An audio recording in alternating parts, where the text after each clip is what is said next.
if your weight isn't where you want it to be, then you probably have some hidden and possibly not so hidden habits that are sabotaging you. So listen on to discover the three most common hidden habits and the tiny new healthier habits that actually work instead. So welcome to Joyful Eating, episode 230, and today we're talking about the three hidden habits sabotaging your weight loss and the simple swaps that actually work. But before we get into that, the best bite I had recently on the weekend, so actually the weekend before, my Irishman, he's a bit obsessed with making bolognese. The boys love it, it's great. And so he decided he wanted to make a ragu bianco. So that means like bolognese without tomato, so using stock and wine instead as a liquid. And as he was cooking that, he was cooking some onions with bay leaves, and I just smelt it and I was like, wow, that's such an amazing smell. And I was like, that would be really great in a mayonnaise. Anyway, so that was a couple of weeks ago. And so last weekend, I just got some oil and then just diced an onion and then cooked the onion in the oil with some bay leaves just until the onion was soft but not super brown, and then let it cool and then use that flavored oil to make mayonnaise. And I actually left the onion bits in. I got rid of the bay leaf, and it was just like the business. It was so good. It had so much interesting flavor. And I had it I've been having it all week. I've been so loving it. But I had it on the first day I had it was with some roast Brussels sprouts and poached eggs for brunch. And it was so good. So yes, highly recommend the bay leaf and onion as a combination. Okay, so back to the episode. So in this episode, first of all, I'll just share this story with you, a bit why I wanted to talk about sabotage habits today. And then we'll look at what these three hidden sabotaging habits that block weight loss are. And also we'll look at this tiny swaps and the little shifts you can make to change out those habits so that they're no longer sabotaging. And then we'll wrap it up at the end with just one tiny step that you can take to implement this week. Okay, so story behind this is I recently, like in the Naturally Healthy Club, I did one of the weekly lessons was focused around this idea of sabotages, and there were some really common themes that emerge. And I definitely want to do a podcast episode on these because it's so funny because they're little things, but they add up. Like when you change them, they really add up to making big changes in weight over time. So that's why I wanted to talk about this. So let's talk about the three habits. So the three habits are, first one is grazing. Next one is denying yourself. And the third one is cleaning your plate. So we'll go into each of those in detail. So grazing, basically, when I talk about grazing, that just means rather than having meals where you have a defined, you put food on a plate and you sit down and you eat a meal. It's like when you're grabbing little bits on the go throughout the day. And basically, actually, I had a grazing day yesterday for the first time in a really long time. And I actually intentionally kind of decided to do an experiment with myself because I'd taught a class in Joyful Eating, my Joyful Cooking, my cooking class. And so we made this crispy tofu with pomegranate and pistachios. And so that was just sitting in the kitchen. And I was like, normally I don't, like, my first meal isn't till lunchtime, but that was there, and I just said, I'm just going to experiment and see what happens if I just keep grabbing bits of this as I go throughout my day. What's that going to do? And it was so interesting because I got to the end of the day and I was like, wow, I kind of feel like I haven't really eaten anything. And yeah, it just wasn't a great experience. So it confirmed to me that, yeah, I really didn't enjoy the grazing. So even though the amount of food that I would have eaten was about the same as I would have if I had have had my meals, I wasn't satisfied and it wasn't an enjoyable experience. And I also didn't really taste the food.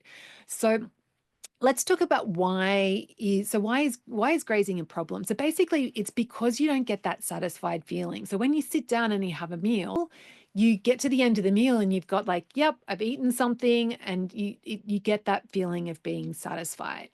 And so when you're grazing and you're just picking here and there, you're never getting that full feeling in your tummy. And so what it means is that you don't turn off your hunger and you don't turn off your desire for food because it's like, oh, well, I haven't really had anything satisfying yet.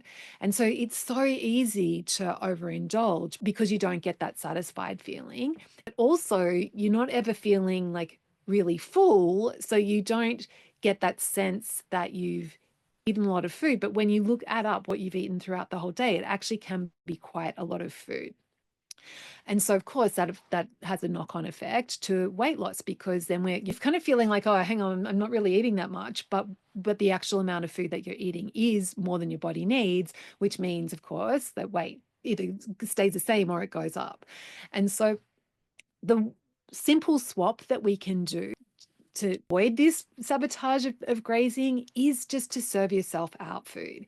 And you don't have to, I love having meals, and I really do recommend experimenting with that. But even if you do, if your life does make it more, it makes more sense in your life to have little meals and have food on throughout the day, not a problem. But what you want to do is actually serve it out and sit down with the food, or just make it an occasion that, yep, I'm having food now. And when you do that, what will happen is that you'll get that feeling of like, oh yeah, I have had something to eat, and you'll feel satisfied. And then you won't be constantly going back for more and more, which means that over time, of course, you're eating in more in balance with what your body needs. And so the weight will start to shift. So that grazing habit is a really easy, it's such a good opportunity to change that. Okay, and then the second habit that I spoke about is denying yourself. And so what that looks like is, oh, I want to lose weight, so therefore I shouldn't be having whatever carbs, I shouldn't be having chips, I shouldn't be having chocolate and brownies or whatever.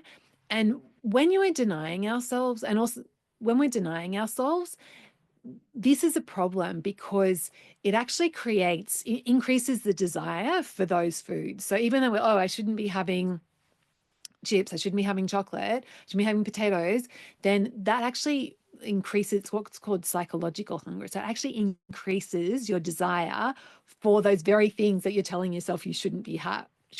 So then, of course, what will happen is you can deny yourself for a week, maybe you can deny yourself for a few months if you've got a crazy amount of willpower.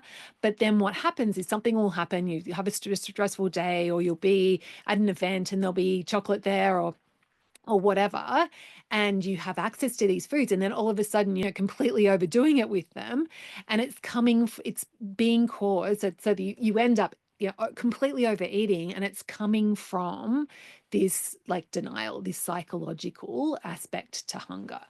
And so you would have experienced that yourself, like it's not fun, right? And it erodes your self-trust, and it feels like you're out of control. And really, it's just the psychology of how we're wired. So the simple swap here is, rather than denying yourself and telling yourself that foods are off limit, actually giving yourself permission to enjoy the food that you love, and actually scheduling in and planning in to have the things that you love. So if you notice, oh, I really love, let's say, brownies, give yourself permission to have brownies, or ice cream. Give yourself permission to have ice cream. Do you need to have ice cream every day? Probably not. but make sure you plan in to have regular treats. And when you do that, you're planning it in, so you get to enjoy looking forward to it. So you get an extra bonus there of anticipating whatever it is that you're planning in. When you're planning things in advance, you're using a better part of your brain. So you actually make better decisions because you've planned ahead. And the other cool thing is that when you give yourself permission and plan things in, then you don't have any of the guilt of and all the shame that comes from eating and overeating those types of foods. You get the enjoyment without the downside.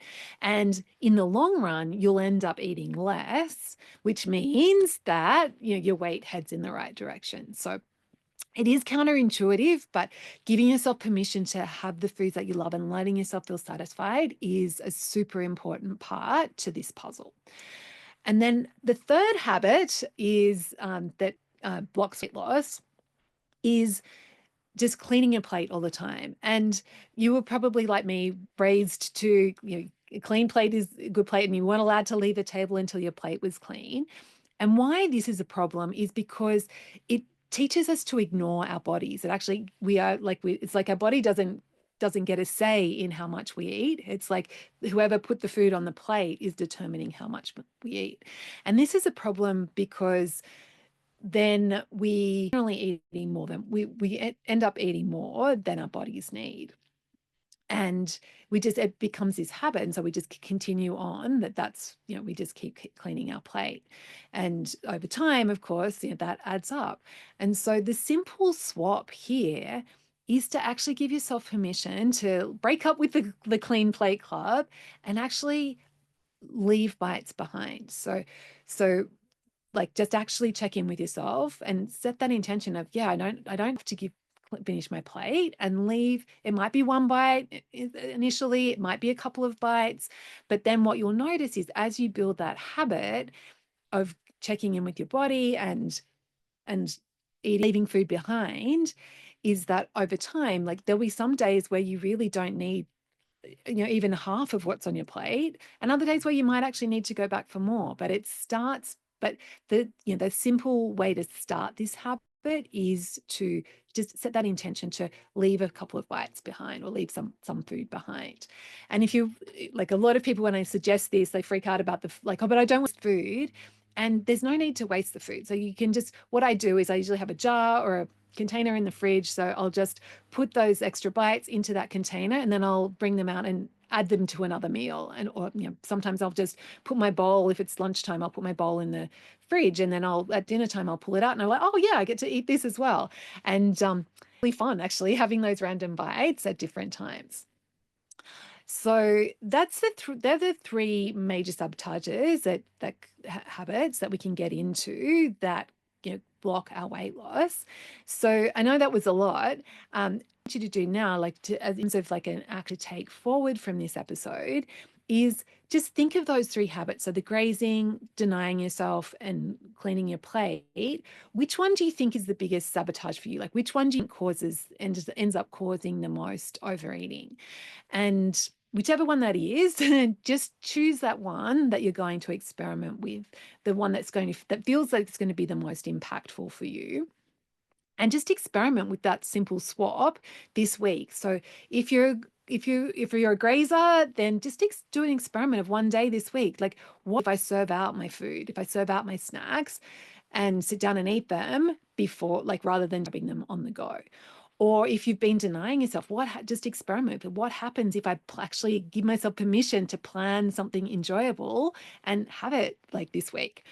And then if you're a clean plate person, you give yourself permission to experiment with leaving bites behind and just noticing how that plays out and how that feels for you. And if you'd like, before we go, if you'd like some uncovering and changing your sabotaging beliefs, sabotaging habits, so you become someone who gets to eat what you want and loses weight naturally, then come and play with us in the Naturally Healthy Club. Yes, I said play because this can actually be fun. So we twice a year, and for more details, just click on the link in the show notes to find out more. Okay, have a beautiful week experimenting with your tiny steps, and I'll catch you next week.